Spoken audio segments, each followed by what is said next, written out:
Hello everyone, welcome to only IAS. आज की इस वीडियो में पीएसआईआर के daily mains answer writing initiative को कंटिन्यू करते हुए हम डे 33 के क्वेश्चंस को डिस्कस करने वाले हैं। जो भी क्वेश्चंस आपको प्रैक्टिस के लिए दिए गए थे, आई होप आपने उसके आंसर्स लिख लिए हैं। अब हम उन आंसर्स को अप्रोच को समझने की कोशिश करेंगे। देखिए, आज का जो हमारा टॉपिक है वो सोशल मूवमेंट्स के आसपास में रिवॉल्व करता है। Human right movement, environmental movement, इन सब के बारे में आज हम डिस्कस करने वाले हैं। तो जो आपका पहला क्वेश्चन जो आपको दिया गया था प्रैक्टिस के लिए, it talks about environmental movements. The question says, environmental movements in India has been criticized of being regionally led. Do you agree? Examine in context of the evolution of environmental movements in India. 15 mark का question है, यानी कि इसको आपको 250 words के अंदर लिखना था। आई होप आपने इसके आंसर्स लिख लिए हैं। ऑलराइट, सो आज का जो आंसर है, इसको पहले आंसर को अप्रोच को हम सबसे पहले डिस्कस करते हैं कि एग्जैक्टली किस तरीके से हम इस पर्टिकुलर क्वेश्चन को आगे बढ़ा रहे हैं। तो देखो, जो इंट्रोडक्शन है इस क्वेश्चन का, उसके अंदर सबसे पहले आपको बताना है कि एग्जैक्टली एनवायरमेंटल मूवमेंट क्या है, एनवायरमेंटल मूवमेंट क्यों स्टार्ट हुआ था। बिकॉज देखो, एनवायरमेंटल मूवमेंट इस पर्टिकुलर क्वेश्चन का मेन बेसिक पिलर है, कोर थीम है, राइट। तो देखिए, एनवायरमेंटल मूवमेंट सीधे शब्दों में अगर हम समझे तो एक ऐसा मूवमेंट है जहां पर एनवायरमेंट को बचाने की कोशिश की जा रही है, एनवायरमेंट को प्रोटेक्ट करने की कोशिश की जा रही है। अब देखो, एनवायरमेंट को खतरा किससे है? एनवायरमेंट को बेसिकली खतरा होता है एंथ्रोपोजेनिक फैक्टर्स से। एंथ्रोपोजेनिक फैक्टर्स, इसका मतलब है human related works. Human related works मतलब कि हम जब भी डेवलपमेंट करने जाते हैं तो डेवलपमेंट करते हैं, डेवलपमेंट के लिए हम कंस्ट्रक्शन करते हैं, उसमें बहुत सारे ट्रीज को काट देते हैं, बहुत सारे ऐसे इंपॉर्टेंट जो जंगल्स होते हैं, फॉरेस्ट होते हैं, उन सबको काट देते हैं। तो उन सब के कारण, मतलब हमारे डेवलपमेंटल नीड्स के कारण जो एनवायरमेंटल खतरे आते हैं, एनवायरमेंटल जो डेंजर्स बढ़ते जा रहे हैं, उसी चीजों को सॉल्व करने के लिए जो एनवायरमेंट के अगेंस्ट मूवमेंट चल रहे हैं, they are called as environmental movements. ठीक है, सिंपल शब्दों में अगर मैं फिर से आपको समझाऊं, सो इंडस्ट्रियल ग्रोथ, फिर इंडस्ट्रियल ग्रोथ के कारण जो डिग्रेडेशन हो रहा है नेचुरल रिसोर्सेज का, बहुत सारे नेचुरल डिजास्टर्स आ रहे हैं उसके कारण, राइट। ये सब चीजें एक्चुअली ये मतलब कंबाइन करती हैं टू फॉर्म एनवायरमेंटल मूवमेंट्स। इनके अगेंस्ट जो भी मूवमेंट चलते हैं उन्हें एनवायरमेंटल मूवमेंट्स कहते हैं। आई होप आप इतना समझ गए। अब देखो, इसके ऊपर बहुत सारे अलग अलग तरीके के रिपोर्ट्स लगातार आते रहते हैं। जैसे एक बहुत ही फेमस रिपोर्ट है जिसका नेम है the limit of growth. The limit of growth एक रिपोर्ट आया था जो किसी के बारे में बात करता है कि एग्जैक्टली एनवायरमेंटल मूवमेंट्स क्यों इंपॉर्टेंट है, किस तरीके से डेवलपमेंट के नीड्स के कारण हम एनवायरमेंट को लगातार खराब करते जा रहे हैं। देन 1987 में एक और बहुत फेमस रिपोर्ट आया था, एनवायरमेंट एंड डेवलपमेंट। ये रिपोर्ट जो है वो वर्ल्ड कमीशन ऑन एनवायरमेंट ने निकाला था। उसने भी यही कहा गया था कि डेवलपमेंट के कारण हम अपने एनवायरमेंट को लगातार खराब करते जा रहे हैं, लगातार हम प्रॉब्लम्स इंक्रीज करते जा रहे हैं अपनी। और अब जैसा आप जानते हैं कि पेरिस क्लाइमेट अग्रीमेंट जो कि 2015 के अंदर हुआ था, वहां पर भी ये चीज मेंशन किया गया था कि हमारी जो धरती है, हमारा जो वर्ल्ड है, वो बहुत ही फास्ट वार्म हो रहा है। और वो इतनी फास्ट वार्म हो रहा है कि हो सकता है कि आने वाले समय में वो 2 डिग्री सेल्सियस से ज्यादा वार्म होना स्टार्ट हो जाए। और इसके रिपरकशंस आप ऑलरेडी जानते हैं, इसके कॉन्सिक्वेंसेस आप ऑलरेडी जानते हैं कि अगर हमारा अर्थ इस टेम्परेचर से वार्म होगा तो धीरे धीरे जो जितने भी ग्लेशियर्स हैं वो पिघलनी स्टार्ट हो जाएगी, जितने भी सी वाटर है वो सब राइज करने स्टार्ट हो जाएंगे। मतलब कि हमारे जो क्रॉप्स हैं वो सही तरीके से नहीं होंगे, बहुत सारे फ्लावर्स, बहुत सारे एनिमल्स, जिसका भी जो ब्रीडिंग सीजन है वो सब चेंज हो जाएगा because of changing environment, right. तो इस तरीके से काफी सारे लार्ज लेवल पे कॉन्सिक्वेंसेस हो सकते हैं अगर हमने एनवायरमेंटल को एनवायरमेंटल प्रोटेक्शन के लिए आज ही काम करना स्टार्ट नहीं किया तो पहली चीज तो आई होप आप ये समझ गए कि एग्जैक्टली एनवायरमेंटल मूवमेंट्स है क्या, किस तरीके से इंट्रोडक्शन के अंदर आप उन्हें डिफाइन कर सकते हैं। ठीक है, अब हम आते हैं इस क्वेश्चन के बॉडी पार्ट की तरफ कि एग्जैक्टली इस क्वेश्चन का बॉडी किस तरीके से आप लिख सकते हैं। तो देखो, यहां पर आप बताओगे कि जो इंडिया के एनवायरमेंटल मूवमेंट्स हैं वो किस चीज के ऊपर बेस्ड है।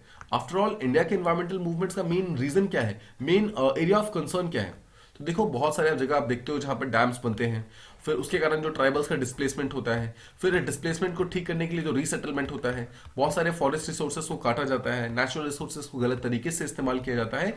इन्हीं सब चीजों के अगेंस्ट में इंडिया के अंदर देखे गए हैं एनवायरमेंटल मूवमेंट्स होते हैं।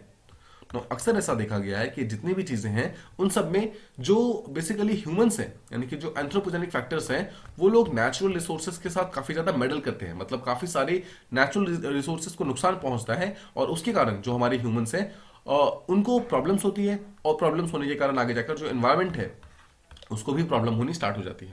ठीक है, तो ये बेसिकली एनवायरमेंटल मूवमेंट्स का मेन एम यही है कि इसी प्रॉब्लम्स को एक्चुअली सॉर्ट आउट करना है, किसी तरीके से इनको सॉल्व करना है, ताकि जितने भी एनवायरमेंटल रिलेटेड इश्यूज हैं उन सबको हम लॉन्गर टर्म में कम कर सकें। और इंडिया को, मतलब जो वर्ल्ड है, वर्ल्ड को रहने लायक एक पृथ्वी को जो है वो लिविंग की तरह इसको हम रख सकें, ठीक है। मतलब ये चीज हमारा सबसे इंपॉर्टेंट चीज है। फिर यहाँ पर आप इंडिया के अंदर जितने भी एनवायरमेंटल मूवमेंट्स हैं उसके आप कुछ एग्जांपल दे सकते हैं। तो देखिए, अगर हम एग्जांपल की बात करें तो क्या आप यहाँ पर दे सकते हैं कि चिपको मूवमेंट काफी फेमस एग्जांपल है। चिपको मूवमेंट जो कि 1982 के अंदर हुआ था। फिर you can talk about Narmada बचाओ आंदोलन, राइट, नर्मदा बचाओ आंदोलन, जैसा आप जानते हैं एमपी एंड गुजरात में चलता है ये चीज, ठीक है। फिर आप और अगर आपको एग्जांपल देना हो तो you can think about save the Bhagirathi campaign. Save the Bhagirathi campaign था एक, ये भी स्टार्ट किया गया था। फिर एक पंजाब में स्टार्ट हुआ था stop Tehri project. Stop Tehri project ये भी काफी इंपॉर्टेंट है, ठीक है। उसके अलावा आप आपने डेफिनेटली सुना होगा गंधवर्धन माइंस के बारे में, गंधवर्धन माइंस, ठीक है। यहाँ पर भी इसके अगेंस्ट भी काफी ट्राइबल लोगों ने प्रोटेस्ट किए थे।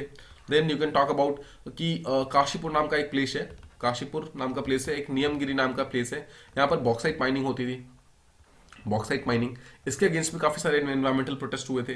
देन आप नीचे वेस्टर्न घाट्स की तरफ आएंगे तो वेस्टर्न घाट्स का आप कह सकते हैं कि अपिको मूवमेंट होता है यहाँ पे, अपिको मूवमेंट हुआ था, उसके अंदर भी इन्वायरमेंट को प्रोटेक्ट करने की बात की गई थी। तो कुछ इस तरीके से अलग अलग डिफरेंट फैक्टर्स हैं, अलग अलग एग्जांपल्स हैं जो कि आप एनवायरमेंटल मूवमेंट के अंदर यूज कर सकते हैं, राइट। ये सब कुछ एग्जांपल्स हैं जो कि आप कोड कर सकते थे। आई होप आप ये चीज समझ गए हैं। अब देखिए, जितने भी ये अलग अलग मूवमेंट्स हैं इन सब में आपको एक जो कॉमन चीज दिखाई देगी वो ये है कि जो इंडिया का नेचुरल रिसोर्स है उसको गलत तरीके से, यानी कि इल कंसीव्ड तरीके से हमारा नेचुरल रिसोर्सेज का कंजम्पशन हो रहा था। गलत तरीके की तरफ, मतलब गलत यूज की तरफ वो नेचुरल रिसोर्सेज को हम डाइवर्ट कर रहे थे, एंड दैट इज वाई इसके अगेंस्ट में हमने एनवायरमेंटल मूवमेंट्स को स्टार्ट किया था, ठीक है। सो आई होप आप सबसे पहले चीज तो ये समझ गए कि जो हमारा एनवायरमेंटल मूवमेंट है वो कहीं ना कहीं इंडियन नेचुरल रिसोर्सेज को बचाने के ऊपर है, इंडियन नेचुरल रिसोर्सेज को प्रोटेक्ट करने के ऊपर है, ठीक है। अब देखो, अब हम आते हैं क्वेश्चन के मेन डिमांड के ऊपर। आपने ये चीज तो समझा दिया कि एग्जैक्टली हमारे एनवायरमेंटल मूवमेंट्स किस तरीके से इमर्ज हो रहे हैं। अब देखो, एनवायरमेंटल मूवमेंट का एक सबसे बड़ी प्रॉब्लम यह है, क्रिटिसिज्म यह है कि ये रीजनली कंसंट्रेटेड होता है, रीजनली कंसंट्रेटेड है। देखो कैसे प्रूव करोगे, सबसे पहले तो आप इस चीज को आप एग्जांपल्स दोगे, आप बताओगे कि आफ्टर ऑल किस तरीके से हमारे जो जितने भी ये सब रहे हैं, एनवायरमेंटल मूवमेंट्स रहे हैं वो कहीं ना कहीं रीजनली कंसंट्रेटेड रहे हैं। जैसे कि अगर आप साइलेंट वैली मूवमेंट के बारे में बात करेंगे, साइलेंट वैली मूवमेंट वो मेजॉरिटी केरला के जो पालघाट रीजन है, पालघाट रीजन सिर्फ वहीं पर वो रहता है, मतलब सिर्फ उसी पार्ट में देखा गया कि साइलेंट वैली मूवमेंट हुआ है। सेकंड, अगर आप चिपको मूवमेंट की बात करेंगे तो देखो चिपको भी बहुत ज्यादा फैला नहीं था। आप उत्तराखंड के अंदर चमोली डिस्ट्रिक्ट जानते हैं, चमोली डिस्ट्रिक्ट के अंदर ही सिर्फ चिपको मूवमेंट काफी ज्यादा स्ट्रांग हुआ था, ठीक है। फिर आप नर्मदा बचाओ आंदोलन की अगर आप बात करोगे तो ये सिर्फ गुजरात के अंदर काम कर रहा है बहुत ही स्ट्रांगली। सो जितने भी हमारे एनवायरमेंटल मूवमेंट्स हैं उनमें से कोई भी ऐसा नहीं है जो कि इंडिया के लेवल पे चल रहा है, यानी कि पैन नेशनल लेवल पे कोई भी नहीं चल रहा है। सबके सब कहीं ना कहीं रीजनल लेवल पे डिवाइड हो गए हैं, रीजनल लेवल पे ही काम करते हैं। और जब वो ब्रेकअप होते हैं, जब वो मतलब टूटते हैं वो एनवायरमेंटल मूवमेंट्स, तो उससे कोई बहुत बड़ा इंपैक्ट नहीं आता है, कोई बहुत बड़ी प्रॉब्लम इमर्ज नहीं होती है, ठीक है। देखो ये चीज तो हमने समझा दिया कि क्वेश्चन का जो मेन डिमांड है, बट आपको ये भी बताना है कि ऐसा नहीं है कि हमारे जितने भी मूवमेंट्स है वो सिर्फ और सिर्फ रीजनली कंसंट्रेटेड है और उनका कोई भी बेस नहीं है। डिस्पाइट द फैक्ट कि ये सब रीजनली कंसंट्रेटेड है, बट एक चीज जो बहुत इंपॉर्टेंट है वो ये है कि एक मूवमेंट जो है वो भले ही किसी स्टेट में हो, वो दूसरे मूवमेंट के साथ डेफिनेटली कुछ ना कुछ शेयर करता है, वो यहां से इंस्पिरेशन लेता है, सेकंड मूवमेंट फर्स्ट मूवमेंट से कुछ ना कुछ सीखता है। फॉर एग्जाम्पल, जो केरला के अंदर साइलेंट वैली मूवमेंट स्टार्ट हुआ था वो एक्चुअली चिपको मूवमेंट का एक मतलब रिपोर्केशन ही तो था। चिपको मूवमेंट जब हो गई थी उसके काफी दिनों के बाद चिपको मूवमेंट से इंस्पायर होकर साइलेंट वैली मूवमेंट केरला में स्टार्ट हुआ था। तो ये शो करता है कि आफ्टर ऑल किस तरीके से जो चिपको मूवमेंट है वो साइलेंट वैली मूवमेंट को इंस्पायर करता है। तो इस तरीके से आप ये बता सकते हैं कि ऑल्दो हमारे जितने भी मूवमेंट्स हैं वो रीजनली कंसंट्रेटेड है, बट इसके बावजूद जो एक मूवमेंट है वो दूसरे मूवमेंट के साथ कंबाइंड है बिकॉज ऑफ इंस्पिरेशन। दोनों के बीच का जो आइडिया है वो काइंड मतलब समवॉट सिमिलर है, ठीक है। तो इन सब तरीकों से आप ये एक्सप्लेन कर सकते हैं कि आफ्टर ऑल किस तरीके से जो रीजनली कंसंट्रेटेड मूवमेंट्स है वो भी काफी इंपॉर्टेंट रोल प्ले करते हैं, ठीक है। अब हम आते हैं क्वेश्चन के सेकंड पार्ट की तरफ, जहां पर क्वेश्चन पूछ रहा है कि एवोल्यूशन जो है एनवायरमेंटल मूवमेंट्स का इंडिया के अंदर वो किस तरीके से हुआ है। तो देखो, जब आप एवोल्यूशन को समझाओगे तो आपको बेसिकली एनवायरमेंटल फैक्टर्स को भी समझाना होगा। तो 1970s और 1980s ये जो टाइम पीरियड था, ये एक ऐसा टाइम पीरियड था जिस टाइम देखा गया काफी सारे नेचुरल रिसोर्सेज का डिप्लीशन हुआ था, काफी सारे, ठीक है। और देखो इतने सारे डिप्लीशन हुए थे, इसलिए यहाँ इस पर्टिकुलर टाइम में एनवायरमेंटल मूवमेंट एक्चुअली काफी सारे इमर्ज होने स्टार्ट होते हैं। आप देखोगे तो काफी सारी प्रॉब्लम्स हुई थी ऑन फॉरेस्ट को लेकर के, फिशेस को लेकर के, पास्चर को लेकर के। इन सब चीजों में जो प्रॉपर डिवीजन था वो सब नहीं हो पा रहा था, यानी कि गवर्नमेंट जो थी वो लोग जिस तरीके से इन रिसोर्सेज को यूज कर रहे थे, फॉरेस्ट को, फिश को डेवलपमेंट के लिए यूज कर रहे थे, वो सब बिल्कुल भी इन्वायरमेंटल के हक में नहीं था। मतलब फॉरेस्ट लगातार कम होते जा रहे थे। सेकंड चीज, गवर्नमेंट ने बहुत सारे डैम्स बना लिए, लेकिन जब डैम्स की लोकेशन के बारे में देखा गया तो उसके कारण काफी सारे ट्राइबल लोगों को डिस्प्लेस किया जाने लगा। ये भी इन्वायरमेंटल हक में नहीं है, राइट। ये भी काफी प्रॉब्लम्स के अंदर होता है। फिर आप देखोगे कि गवर्नमेंट ने काफी सारी माइनिंग करवाई जब, लेकिन माइनिंग के अगर आप कॉन्सिक्वेंसेज देखोगे तो social consequences, health consequences, economic consequences, ये सब काफी ज्यादा मतलब प्रॉब्लमेटिक थे। तो इन सब के कारण 1970s और 1980s का जो पीरियड था, ये एक्चुअली वो पीरियड था जिस टाइम हमारे यहाँ पे एनवायरमेंटल प्रॉब्लम्स इमर्ज होनी स्टार्ट होती हैं, और इसके रिजल्ट में या फिर इसके रिस्पॉन्स में एनवायरमेंटल मूवमेंट स्टार्ट होते हैं, वो सब एक्चुअली आगे बढ़ना स्टार्ट होता है, राइट। साथ ही साथ अगर आप देखोगे 1980s 1990s का जो पीरियड था, उस टाइम भारत के अंदर जब एलपीजी रिफॉर्म्स होते हैं, सो इंडिया इंडस्ट्रियलाइजेशन करने की कोशिश करता है। इंडिया के अंदर बहुत सारी इंडस्ट्रीज बनती हैं, राइट। इंडस्ट्रीज बनती है तो ऑब्वियसली उस इंडस्ट्रीज को सेटअप करने के लिए आपको जगह चाहिए, तो आप फॉरेस्ट को काट देंगे। फॉरेस्ट को काट देते हैं तो वहां के जितने भी पेड़ पौधे थे वो हट गए, ट्राइबल्स लोग डिस्प्लेस हो गए, राइट। वहां पर जितना भी टिम्बर का रिसोर्स था, वहां पर बहुत सारे मिनरल्स का रिसोर्स था, ये सब हट गया, राइट। तो इस तरीके से डेवलपमेंटल नीड्स के कारण अक्सर ये देखा गया है कि भारत के अंदर जो एनवायरमेंटल मूवमेंट्स है वो इमर्ज होते हैं, बिकॉज डेवलपमेंटल नीड्स के कारण काफी हद तक जो हमारा एनवायरमेंट है वो सही तरीके से प्रोटेक्ट नहीं हो पाता है। ये चीज काफी ज्यादा इंपॉर्टेंट है, ठीक है। तो ये चीज आपको ध्यान रखना है कि जब भी अर्बन एक्सपेंशन होगा, इंडस्ट्रियल एक्सपेंशन होगा, उसके कारण काफी लोगों का डिस्प्लेसमेंट होगा, ट्राइबल लोग अपने घरों से बाहर निकल जाएंगे, मतलब निकाला जाएगा उनको, उसके कारण भी काफी सारे एनवायरमेंटल मूवमेंट्स होंगे, ठीक है। अब देखिए, आप 1991 रिफॉर्म से भी इसको करेक्ट कर सकते हैं। आप बोल सकते हैं जब 1991 रिफॉर्म्स में लिबरलाइजेशन आया तो स्टेट का रेगुलेशन काफी सारे प्लेसेस से निकल गया, कम हो गया। तो जो रेगुलेशन कम हुआ तो उसके कारण क्या हुआ, देखो बहुत सारे ऐसे एनवायरमेंटलिस्ट थे जो कि एक्चुअली पहले एनवायरमेंट को प्रोटेक्ट करने में काफी सक्सेसफुल थे, लेकिन जब 1991 का रिफॉर्म्स आया तो उसके बाद हर एक कंपनी तो अपने आप को इंडस्ट्रियलाइज करने की सोच रही थी, अपने आप को ग्लोबलाइज करने की सोच रही थी, यानी कि वो ज्यादा से ज्यादा लैंड को क्लियर करके वहां पर अपनी फैक्ट्रीज को लगाने के बारे में सोच रही थी। तो जितने भी एनवायरमेंटलिस्ट थे जो कि उन एनवायरमेंट को बचाने की कोशिश कर रहे थे, उनके ऊपर काफी अटैक होते हैं, फिजिकली, रैशनली, मॉरली, फिलोसफिकली, हर तरीके से उनके ऊपर अटैक्स होते हैं। मतलब इनको सही पर्सन नहीं माना जाता है, बिकॉज ये लोग डेवलपमेंटल की आड़ में आ रहे हैं, ये लोग डेवलपमेंट को कम करने की कोशिश कर रहे हैं, राइट। अगर आप मेधा पाटकर के बारे में सुना होगा आपने, मेधा पाटकर एक बहुत ही इंपॉर्टेंट नेशनलिस्ट, ये एनवायरमेंटलिस्ट हैं। इनके अगेंस्ट बहुत सारे मतलब वो आए थे, काफी सारे कॉलम्स वगैरह लिखे जाने लगे, इनको डिमोनाइज किया गया, इनके अगेंस्ट में काफी सारी चीजें लिखी गई, राइट। देखो ये सब चीजें शो करता है कि डेवलपमेंटल की नीड्स को प्रमोट करने के लिए अक्सर इंडिया के अंदर ऐसा देखा गया है कि एनवायरमेंट की वैल्यू को कम कर दी गई है, एनवायरमेंट को प्रॉपर वैल्यू नहीं दिया गया है, एनवायरमेंट को प्रॉपरली वो जो क्रेडिट मिलना चाहिए वो क्रेडिट नहीं मिला है। भले ही हम डेवलपमेंट करते समय एनवायरमेंट को एक बहुत ही इंपॉर्टेंट फैक्टर लेके चलते हैं, बिकॉज देखो बहुत सारे रॉ मटेरियल्स जो है वो हमें फॉरेस्ट से मिलते हैं, आज भी हमें वुड्स मिलते हैं, काफी सारा वुड के थ्रू कोल मिलता है, चारकोल मिलता है, ये सब मिलता है, बट इसके बावजूद हम एनवायरमेंट की प्रॉपर प्रोटेक्शन नहीं करते हैं, एनवायरमेंट को हम प्रॉपरली वो क्रेडिट नहीं देते हैं जो चीज उसे मिलनी चाहिए।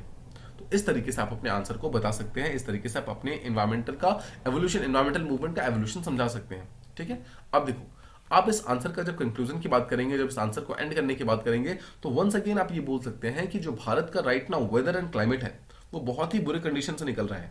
अभी अगर आप देखो, पॉल्यूटेड स्काइज है हमारे यहाँ पे, lifeless reverse, decreasing water table, right, बहुत सारा वेस्टेज है, वेस्ट जो है, फॉरेस्ट लगातार श्रिंक हो रहे हैं, राइट। इन सब के कारण जो प्रॉब्लम्स हैं क्लाइमेट रिलेटेड वो ऑलरेडी काफी ज्यादा बढ़ चुकी है। हम ऑलरेडी एक क्लाइमेट के हॉस्टाइल क्लाइमेट में रह रहे हैं, ऑलरेडी लोगों की जो एवरेज लाइफ है, ह्यूमन ड्यूरेशन है, वो कम हो रही है because of climatic conditions. The point is, इस पर्टिकुलर टाइम में अगर हम क्लाइमेट का प्रॉपर ध्यान नहीं रखेंगे, एनवायरमेंट का प्रॉपर ध्यान नहीं रखेंगे, एनवायरमेंटल मूवमेंट को अगर हम कम करते रहेंगे, तो ये चीज हमें लॉन्ग टर्म में सपोर्ट नहीं होगी, रादर ये लॉन्ग टर्म में हमारे अगेंस्ट ही काम करेगी, राइट। तो यहाँ पर जो आरसी गुहा है, रामचंद्र गुहा, वो स्टेटमेंट बोलते हैं कि now a new Chipko movement is on the verge of emergence, मतलब एक नया चिपको मूवमेंट अगले कुछ सालों में स्टार्ट हो सकता है, जहां पर जो भी कॉन्शियस लोग हैं जो कि एनवायरमेंट को प्रोटेक्ट करना चाहते हैं, वो लोग डेफिनेटली इस आवाज को उठाएंगे कि वो चाहेंगे कि जो एनवायरमेंट है वो फिर से एक बार प्रोटेक्ट हो, डेवलपमेंटल की नीड्स के आड़ में ना आए, डेवलपमेंट के कारण जो फॉरेस्ट है या फिर जो एनवायरमेंट है उसकी बलि ना दी जाए। ये चीज काफी ज्यादा इंपॉर्टेंट है। सो आई होप आप ये क्वेश्चन समझ गए कि किस तरीके से इस क्वेश्चन को अटेम्प्ट करना था, आफ्टर ऑल किस तरीके से आप इस क्वेश्चन को एक्सप्लेन कर सकते थे। Now let's move on to the second question. Second question हमारा ह्यूमन राइट्स के बारे में है, तो हम ह्यूमन राइट्स को समझते हैं। क्वेश्चन कहता है कि human rights movement in India is nothing but an imported mobilisation of ideas and institutions. Do you agree? Critically examine, 15 mark का क्वेश्चन है, यानी कि इसको आपको 250 वर्ड्स के अंदर लिखना था, ठीक है। अब देखो, पहले तो हम क्वेश्चन को समझने की कोशिश करते हैं कि क्वेश्चन क्या कहता है। पहली चीज तो इसके अंदर कीवर्ड देखो, ये क्या बोल रहा है, human right movement in India, मतलब भारत के अंदर जो ह्यूमन राइट मूवमेंट है उसके बारे में बात हो रही है। बोल रहा है कि इट इज नथिंग बट एक इंपोर्टेड मोबिलाइजेशन है आइडियाज का और इंस्टीट्यूशन का। सो हम इंपोर्ट कहां से करेंगे? From western countries. तो क्वेश्चन ये कह रहा है कि क्या आप अग्री करते हैं कि जो भारतीय ह्यूमन राइट मूवमेंट है वो ज्यादा कुछ नहीं है, सिर्फ एक इंपोर्टेड आइडियाज का, मतलब आइडियाज का इंपोर्ट है, सिर्फ इंस्टीट्यूशंस का इंपोर्ट है। मतलब कि आइडियाज का इंपोर्ट ये इस तरीके से है कि वेस्टर्न कल्चर ने बोला कि ह्यूमन राइट का एक कंसेप्ट होना चाहिए, तो हमने बोला कि हाँ ठीक है कंसेप्ट होना चाहिए। उन्होंने बोला कि एक ह्यूमन राइट के लिए हम एक बॉडी बना देते हैं, तो हमने बोला कि हाँ ठीक है हम भी एक बॉडी बना देते हैं। क्या हमारे यहाँ पर ह्यूमन राइट मूवमेंट सिर्फ आइडियाज और इंस्टीट्यूशन का बोरोइंग की तरह ही है? क्या हम सिर्फ उसका इंपोर्टिंग करते हैं? क्या उसकी वैल्यू हमारे खुद के सोसाइटी में नहीं है? क्या हमारे खुद के सोशल सिस्टम में इसकी वैल्यू नहीं है? इसी चीज को हमें क्रिटिकली एग्जामिन करना है और इसी को आपको 250 वर्ड्स के अंदर करना है। First things first, I hope you understand the question. Question की मेन डिमांड आपको समझ आ गई, ठीक है। अब हम आगे बढ़ते हैं और इसको इंट्रोडक्शन को समझने की कोशिश करते हैं। फर्स्ट थिंग्स फर्स्ट, देखो इस क्वेश्चन का बिगर पिक्चर क्या है? It is human rights. So आपको क्वेश्चन स्टार्ट करना है ह्यूमन राइट्स के साथ। आपको बताना है ह्यूमन राइट्स क्या होते हैं। तो ह्यूमन राइट्स का डेफिनेशन आप सिंपली ये बता सकते हैं कि जो सारी की सारी राइट्स किसी पर्सन को ह्यूमंस होने के कारण मिलती हैं, मतलब कि because he is born as a human, उसलिए उसको जो भी राइट्स मिलनी चाहिए, इक्वालिटी, लिबर्टी, फ्रेटर्निटी, ये सब चीजें ह्यूमन राइट्स कहलाती हैं, ठीक है। ह्यूमन राइट्स को ही हम मॉरल राइट्स भी कह सकते हैं, because these are the things which is moral to do. लेकिन इसे हम लीगल राइट्स नहीं कहते हैं। लीगल राइट्स वो राइट्स होते हैं जिसको देने के लिए हम प्रॉपर एक लॉ बनाते हैं, तब जाकर उस राइट को देते हैं। बट ह्यूमन राइट्स को देने के लिए आपको कोई लॉ बनाने की जरूरत नहीं है। अगर जैसे ही एक इंसान पैदा होता है वैसे ही उसके पास कुछ राइट्स होती हैं, and those rights are called as human rights, ठीक है। पहली चीज तो आप ये समझ गए। अब देखते हैं ह्यूमन राइट्स को ह्यूमन राइट्स क्यों कहा जाता है। दैट इज बिकॉज कि पर्सन किसी भी कास्ट का हो, किसी भी कलर का हो, किसी भी क्रीड का हो, किसी भी रिलीजन का हो, मतलब किसी भी तरीके का बैकग्राउंड हो उस पर्सन का, हर एक पर्सन के पास कुछ इक्वल राइट्स है, ह्यूमन राइट्स। तो हम क्या ये कह सकते हैं कि human rights universal in nature होता है, ये इनएलिएबल है। इनएलिनेबल है इसका मतलब है कि इसको आपसे छीना नहीं जा सकता। और थर्ड चीज, ये एब्सोल्यूट है, मतलब कि अगर आपका ह्यूमन राइट्स वायलेट होता है तो इसके अगेंस्ट में आप किसी भी कोर्ट में अपील कर सकते हैं, उस पर्सन के अगेंस्ट अपील कर सकते हैं जिसने आपका ह्यूमन राइट वायलेशन किया है। तो ये चीज काफी इंपॉर्टेंट है कि एग्जैक्टली ह्यूमन राइट क्या है और ह्यूमन राइट किस तरीके से मतलब फीचर्स क्या है, ये चीज हमने एक्सप्लेन कर दिया, ठीक है। सबसे पहले तो अब हम आते हैं इस क्वेश्चन के बॉडी की तरफ। अब आपको बताना है कि एग्जैक्टली ह्यूमन राइट का जो आइडिया है, क्या हमने उसको इंपोर्ट किया है। तो देखिए सबसे पहले तो आप ये बताओ कि जो ह्यूमन राइट्स का आइडिया है वो इंडियन कंसेप्ट नहीं है, वो एक वेस्टर्न कंसेप्ट है, ठीक है। और ये अक्सर माना गया है कि हमने वेस्टर्न कंसेप्ट से डायरेक्टली इस आइडिया को इंपोर्ट किया है। हमने वो सारे के सारे आइडियाज जो कि ह्यूमन राइट्स से रिलेटेड है और सारे के सारे इंस्टीट्यूशंस जो ह्यूमन राइट्स से रिलेटेड है, उन सबको हमने इंपोर्ट किया है और इंडिया के अंदर हम उसको डायरेक्टली यूज कर रहे हैं। पहली चीज तो ये, ठीक है।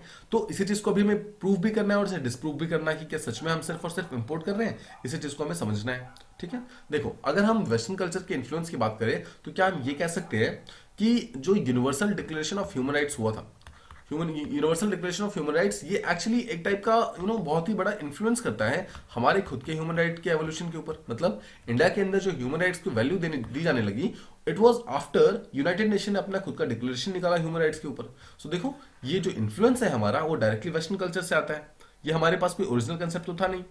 उसके बाद जो यूडीएचआर को बनाया गया था उसी के लाइंस पे 1992 के अंदर नेशनल ह्यूमन राइट्स कमीशन, ये बॉडी इंडिया ने बनाई, इंडिया ने इसको बना कर दिया, राइट।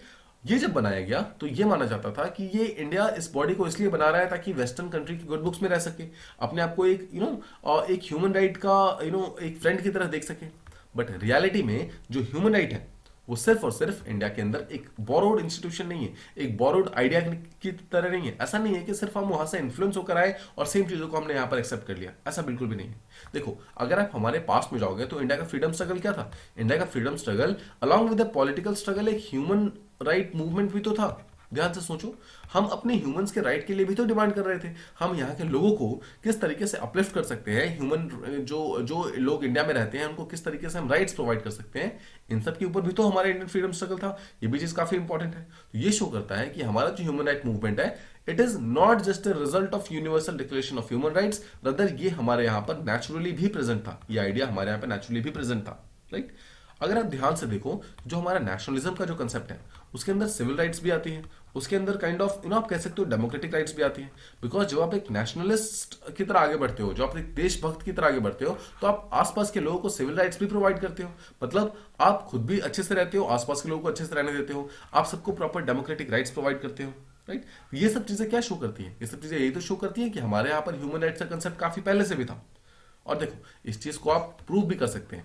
निरंजन दत्त नाम की जो एक ऑथर है, उनका कहना यह है कि देखो 19th सेंचुरी के आसपास में हमारे इंडिया के काफी सारे ऐसे एजुकेटेड लोग थे जिन्होंने अलग अलग तरीके की राइट्स की डिमांड की थी, उन्होंने अपॉर्चुनिटीज की डिमांड की थी, उन्होंने एजुकेशनल अपॉर्चुनिटीज की, एम्प्लॉयमेंट अपॉर्चुनिटीज की, जॉब अपॉर्चुनिटीज की, इन सब की डिमांड की थी। तो क्या हम ये कह सकते हैं कि 19th सेंचुरी से ही, अच्छा 19th सेंचुरी का मतलब क्या है, 1800 समथिंग, 1800s, तो इस समय से ही हम डायरेक्टली ह्यूमन राइट्स का मतलब कि हम बातचीत कर रहे हैं, हम ह्यूमन राइट्स का डिमांड कर रहे हैं। बट अगर आप यूडीएचआर की बात करेंगे, ये तो 20th सेंचुरी में फॉर्म हुआ था, राइट? ये तो 18th सेंचुरी में प्रेजेंट भी नहीं था, 19th सेंचुरी में प्रेजेंट भी नहीं था, बट हमारे यहाँ पर जो ह्यूमन राइट्स का कंसेप्ट है वो काफी पहले से है। तो ये शो करता है कि जो हमारा ह्यूमन राइट्स का कंसेप्ट है वो सिर्फ एक इंस्पायर्ड और बोरोड बैग नहीं है। ऐसा नहीं है कि हमने सिर्फ और सिर्फ कुछ आइडियाज को बोरो कर लिया और उन आइडियाज के दम पर ही हमने अपने ह्यूमन राइट्स को बना दिया, ऐसा बिल्कुल भी नहीं है। रादर हमारा ह्यूमन राइट्स का जो डेवलपमेंट हुआ है वो हमारे खुद के टर्म्स पे हुआ है। मतलब हमने जिस तरीके से चाहा है, इंडियंस ने जिस तरीके से चाहा है, उस तरीके से हमने अपने ह्यूमन राइट्स को शेप किया है। देखिए मैं आपको समझाता हूं। अगर आप बात करेंगे हमारे फ्रीडम स्ट्रगल के टाइम की, तो क्या हम ये कह सकते हैं कि 1918 के टाइम में बॉम्बे में एक स्पेशल सेशन हुआ था कांग्रेस का, इंडियन नेशनल कांग्रेस का। उस समय में भी जो ब्रिटिशर्स थे उनसे कुछ डिमांड की गई थी, और उस डिमांड में से एक सबसे इंपॉर्टेंट चीज थी कि सिविल राइट्स की डिमांड की गई थी। सिविल राइट्स की डिमांड की गई थी। क्या हम ये कह सकते हैं कि 1918 में भी इनडायरेक्टली इंडिया ने अपनी ह्यूमन राइट्स की डिमांड की थी? और जैसा आप जानते हैं कि धीरे धीरे इंडिया ये भी चाहती थी कि 1919 में जो मॉन्टे कैंप्स फॉर रिफॉर्म्स आने वाला है, मॉन्टे मिडलर रिफॉर्म, उसके अंदर भी इस पर्टिकुलर चीज को इंक्लूड किया जाए। बट ऑब्वियस सी बात है वो इसके अंदर इंक्लूड नहीं हो पाया था। But the point is, civil rights की डिमांड करने का मतलब तो यही कि हम ह्यूमन राइट्स की डिमांड कर रहे थे उस पर्टिकुलर टाइम में भी। तो 1980 टाइम में तो यूडीएचआर प्रेजेंट नहीं था, universal declaration of human rights present ही नहीं था। तो ये शो करता है कि किस तरीके से जो इंडिया की जो ह्यूमन राइट्स का कंसेप्ट है वो इंडिया का खुद का यूनिक कंसेप्ट है, वो किसी और से लिया हुआ नहीं है। हाँ ये चीज है कि हमारे यहाँ पे जो कुछ चीजें हैं वो सिंबलाइज करती हैं, वो रिजेंबल करती हैं, मतलब सेम तरीके की दिखती है जैसे हमारी वेस्टर्न कल्चर है। बट इसका ये मतलब बिल्कुल भी नहीं है कि हमने वहां से लेकर ही सब कुछ कॉपी पेस्ट कर दिया है, राइट? देखो धीरे धीरे 1936 के टाइम में ICLU नाम की एक बॉडी बनती है, मतलब कि इंडियन सिविल लिबर्टीज यूनियन, ठीक है? ये एक बॉडी बनती है। और इंडियन सिविल लिबर्टीज यूनियन का सबसे इंपॉर्टेंट देखो जो लीडर्स थे वो नेहरू जी थे, राइट? जेएल नेहरू, जवाहरलाल नेहरू, सरोजनी नायडू, ये सब इनके इंपॉर्टेंट लीडर्स थी। इनका मेन एम ये था कि ये लोग इन्वेस्टिगेट करते थे, ये लोग पता लगाते थे, फाइंड आउट करते थे कि क्या कहीं पर भी पुलिस की ब्रुटैलिटी हो रही है, पुलिस की ब्रुटैलिटी किसी इंडियन के खिलाफ हो रही है, और क्या उस इंडियन का ह्यूमन राइट जो है वो वायलेट हो रहा है, क्या उसका सिविल लॉ जो लिबर्टी है वो वायलेट हो रही है, क्या उसकी जो पॉलिटिकल लिबर्टी है वो वायलेट हो रही है। इन सब चीजों को चेक करने के लिए ICLU नाम की बॉडी 1936 में बनाई गई थी। तो क्या हम ये भी कह सकते हैं कि हमने जो इंस्टीट्यूशंस है ह्यूमन राइट्स इंस्टीट्यूशंस, वो भी कहीं से बोरो नहीं किया है, रदर ये आइडिया, ये इंस्टीट्यूशंस हमारे पास काफी पहले से आ रहे हैं। हाँ ये बात भी सच है कि हमने उसको टाइम टू टाइम मॉडिफाई किया है, उसको चेंज किया है, ताकि वो हमारे खुद के जो सिचुएशंस है, सिनेरियोज है, उसके हिसाब से वो बिल्कुल कैपेबल हो जाए, उसके हिसाब से बिल्कुल सही हो जाए। बट इसका ये मतलब बिल्कुल भी नहीं है कि हमने किसी चीज को बोरो किया है, ठीक है? सो आई होप आप ये चीज भी समझ गए। अब देखो अगर आप हमारे पोस्ट इंडिपेंडेंस की बात करेंगे 1947 यानी कि 1950s के आसपास की अगर आप बात करोगे, तो ऑलमोस्ट 2 डेकेड्स तक यानी कि 20 सालों तक भारत के अंदर ह्यूमन राइट का जो मूवमेंट था वो उतना सही तरीके से काम नहीं चल पा रहा था। लेकिन 1960s में आते आते यानी कि पोस्ट इंडिपेंडेंस पीरियड में आते आते हमने ये देखा कि अलग अलग बॉडीज बननी स्टार्ट हो गई, जैसे कि association for protection of democratic rights, ये एक बॉडी बनी। फिर 1960s में ही एक दूसरी बॉडी बनती है एसोसिएशन फॉर डेमोक्रेटिक राइट्स, ये भी एक बॉडी बनती है, ये पंजाब में बनता है। Association of politically democratic rights है, कलकत्ता में बनता है 1972 में, राइट? तो इस तरीके की जब बॉडीज फॉर्म होनी स्टार्ट हुई तो ये शो होता है कि हम लोग जो इंस्टीट्यूशंस फॉर्म कर रहे थे ह्यूमन राइट्स को डेवलप करने के लिए, उसकी अवेयरनेस बढ़ाने के लिए, वो भी हमारा खुद का कंसेप्ट था, किसी और वेस्टर्न कल्चर का कंसेप्ट नहीं था। हमने खुद से इस चीजों को बढ़ाना स्टार्ट कर दिया। हमने ह्यूमन राइट का अगर कोई ब्रीच करता था उसको पनिशमेंट देने की बात की गई, राइट? अलग अलग डेमोन्स्ट्रेशन रैलीज देने की बात की गई, ताकि लोगों को पता चल सके कि उनके ह्यूमन राइट्स क्या है, उनके सिविल राइट्स क्या है, उनके सिविल राइट्स क्या है, राइट? इन सब तरीकों से, अलग अलग तरीकों से हमने एक्चुअली इंडिया के ह्यूमन राइट का जो वायलेशन था उसको कम करके इंडिया के अंदर एक ह्यूमन राइट्स का कल्चर को अपलिफ्ट करने की कोशिश की। आई होप आप ये चीज समझ गए। अब देखो 1975 के अगर आसपास याद होगा आपको, भारत के अंदर एक इमरजेंसी लगी थी, और उस इमरजेंसी के अंदर काफी सारा जो ह्यूमन राइट्स था उसका वायलेशन हुआ था, राइट? सिविल लिबर्टीज को काफी सप्रेस कर दिया गया था, जो भी फ्रीडम फंडामेंटल राइट्स मिलते थे लोगों को उन सबको काफी सप्रेस कर दिया गया था, राइट? अगर आप देखो तो प्रेस को सेंसर कर दिया गया था, बहुत सारे पॉलिटिकल ओपोनेंट्स थे उनको अरेस्ट कर लिया गया था, राइट? लोगों को प्रॉपर एक अपॉर्चुनिटी नहीं दी जा रही थी मिलने के लिए या फिर बातचीत करने के लिए। तो इन सब के कारण हम कह सकते हैं कि जो 1975 का जो समय था उस पर्टिकुलर टाइम में भी और काइंड ऑफ मतलब पोस्ट इंडिपेंडेंस के बाद भी हमने देखा है कि इंडिया के अंदर ह्यूमन राइट्स का वायलेशन काफी ज्यादा हुआ है। पर धीरे धीरे 1991 के रिफॉर्म्स आते हैं, और जैसा हमने पहले भी बात की थी, 1991 में जो लिबरलाइजेशन का कंसेप्ट आता है वो एक्चुअली ह्यूमन राइट्स को और ज्यादा स्ट्रेंथन करता है, बिकॉज वो लिबरल वैल्यूज को प्रमोट करना स्टार्ट करता है, वो फ्रीडम वाली वैल्यूज को प्रमोट करना स्टार्ट करता है, वो लसेज फेयर की बात करता है, मतलब कहता है कि हर एक मार्केट के अंदर अपने आप उसको रेगुलेट करने की पावर होनी चाहिए।